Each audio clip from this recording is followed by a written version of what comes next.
Papua itu kita akan swasembadakan Papua paling lambat 3 tahun. Kalau bisa 2 tahun selesai. Karena Papua butuh 660.000 ton beras.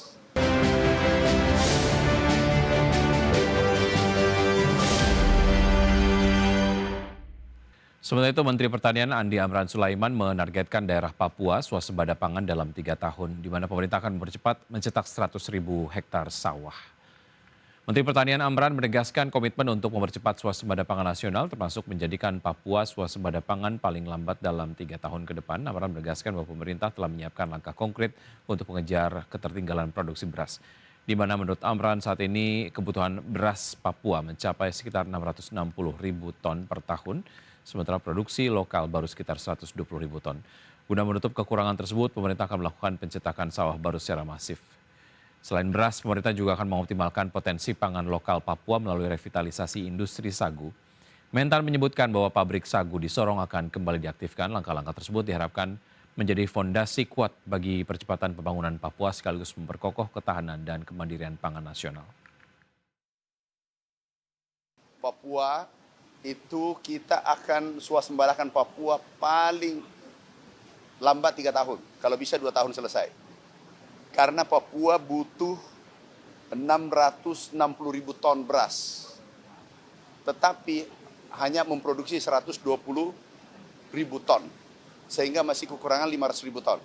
Nah, 500.000 ton membutuhkan sawah 100.000 ton. Kita sudah bagi Papua Selatan, Papua, dan Papua Barat. Bahkan 6 provinsi juga memohon untuk cetak sawah. Insya Allah paling 3 tahun, bisa jadi 2 tahun selesai 100.000. Sehingga Papua adalah... Presiden Prabowo melanjutkan rangkaian kunjungan ke lokasi bencana banjir dan tanah longsor di Kabupaten Agam, Sumatera Barat. Hari ini Prabowo meninjau posko pengungsi di sebuah sekolah dasar di Palembayan, Agam, Sumatera Barat. Presiden Prabowo tiba di posko pengungsian SD 05 Kayu Pasak, Palembayan, Kabupaten Agam. Presiden didampingi Gubernur Sumbar Mahyeldi Ansarullah dan Kepala BNPB Letjen TNI Suharyanto dan sejumlah kabinet Merah Putih. Di posko pengungsian, Presiden sempat mencoba makanan siang yang dimasak di dapur umum serta berdialog dengan warga dan mendengar aspirasi masyarakat. Kunjungan Prabowo ke Sumatera Barat pasca bencana ini adalah kali kedua. Kunjungan pertama ia lakukan pada 1 Desember lalu ke wilayah Padang Pariaman. Selain meninjau posko pengungsian di SD 05 Kayu Pasak, Palembayan, Kabupaten Agam, Presiden juga meninjau langsung pembangunan jembatan Padang Mantuang yang putus diterjang banjir. Pembangunan jembatan Padang Mantuang ini bertujuan untuk memulihkan konektivitas transportasi, memperlancar arus logistik, dan mempercepat akses layanan kesehatan dan pendidikan. Sementara itu, Badan Nasional Penanggulangan Bencana atau BNPB mengumumkan 2 kabupaten kota di Sumatera Barat memperpanjang status tanggap darurat, yakni Kota Padang dan Kota Pasaman Barat. Secara keseluruhan ada 26 kabupaten kota yang masih berada pada status tanggap darurat di 3 provinsi yang terdampak bencana banjir dan longsor yang terjadi di akhir November lalu. Terima kasih Anda masih bergabung sama kami. Pemirsa, PT Elnusa Tbk bersama PT Pertamina International Eksplorasi dan Produksi menjajaki peluang kerjasama proyek minyak dan gas di Irak. Langkah ini menjadi bagian dari strategi memperkuat posisi Elnusa sebagai perusahaan jasa energi nasional berdaya saing global. PT Elnusa Tbk bersama PT Pertamina International Eksplorasi dan Produksi menjajaki peluang kerjasama proyek minyak dan gas di Irak. Elnusa turut ambil bagian dalam kunjungan resmi Wakil Menteri Perminyakan Republik Irak beserta delegasi ke Indonesia pada 15 hingga 17 Desember 2025. Kunjungan ini menjadi momentum strategis untuk memperkuat hubungan bilateral Indonesia dan Irak di sektor energi. Pertemuan tersebut juga dimanfaatkan untuk membahas peluang kerjasama konkret di bidang minyak dan gas bumi. Direktur Utama Elnusa, Lita Arieska mengatakan, Perseron memaparkan kapabilitasnya sebagai penyedia jasa energi terintegrasi.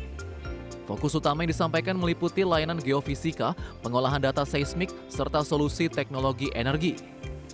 Elnusa juga menampilkan pengalaman sukses proyek reprocessing data seismik di Aljazair sebagai bukti kemampuan menangani proyek migas berskala internasional.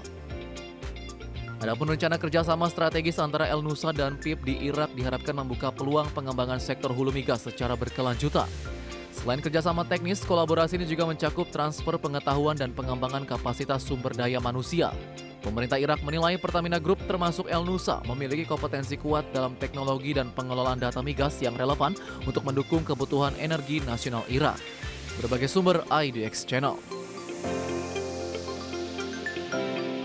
PT Adikarya Persero Tbk memasang target nilai kontrak baru di kisaran 20 triliun rupiah hingga 23 triliun rupiah untuk tahun 2026.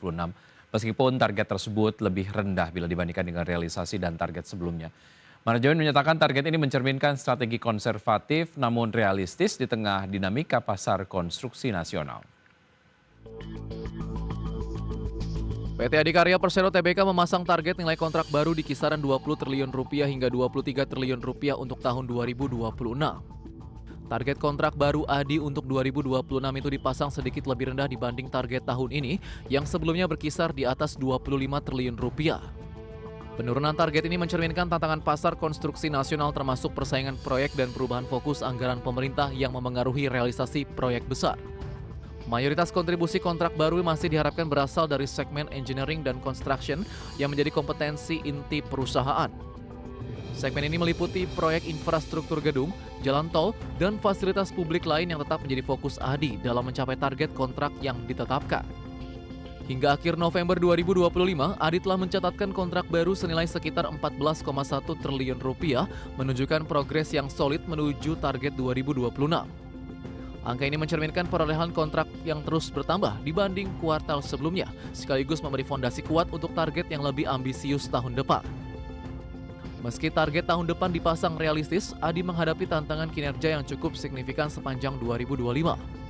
Laba tercatat turun drastis secara tahunan dan kontrak baru per kuartal 3 2025 juga mengalami penurunan tajam dibanding periode sebelumnya, mencerminkan tekanan dari penurunan volume proyek dan perubahan fokus anggaran pemerintah pada sektor lain.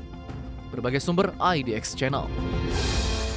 PT Industri Jamu dan Farmasi Sido Muncul Tbk masih mencatat kinerja yang relatif sehat hingga kuartal 3 tahun ini.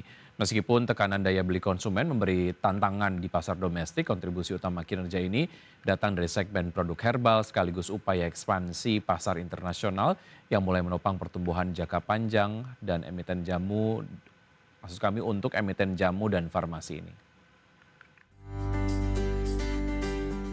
PT Industri Jamu dan Farmasi Sido Muncul Tbk masih mencatat kinerja yang relatif sehat hingga kuartal 3 2025.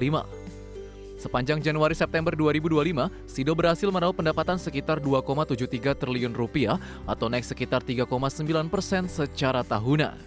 Sementara laba bersih perusahaan mencapai 818,5 miliar rupiah, tumbuh sekitar 5,2% secara tahunan, mencerminkan daya tahan kinerja laba di tengah tantangan pasar. Produk-produk herbal unggulan terkhusus tolak angin dan item herbal lainnya tetap menjadi kontributor utama penjualan Sido baik di pasar domestik maupun ekspor. Segmen ini dinilai relatif tahan terhadap fluktuasi daya beli dibandingkan produk lain sehingga menjadi penyangga penting bagi pendapatan perseroan. Sido juga agresif memperluas ekspor ke berbagai wilayah internasional termasuk Tiongkok dan negara Asia lain serta menambah negara tujuan khususnya di Afrika. Upaya ekspansi ini terlihat dari pertumbuhan kontribusi penjualan ekspor sekitar 10% dari total pendapatan, naik dibandingkan tahun sebelumnya serta menjadi sasaran strategis ke depan. Tidak hanya ekspor, Sido juga memperkuat jaringan distribusi domestik menjangkau puluhan ribu gerai di General Trade dan Modern Trade. Langkah ini diharapkan bisa menaikkan penetrasi produk hingga ke pasar konsumen yang lebih luas, sekaligus menjadi katalis pertumbuhan di sisa 2025 dan 2026. Berbagai sumber IDX Channel.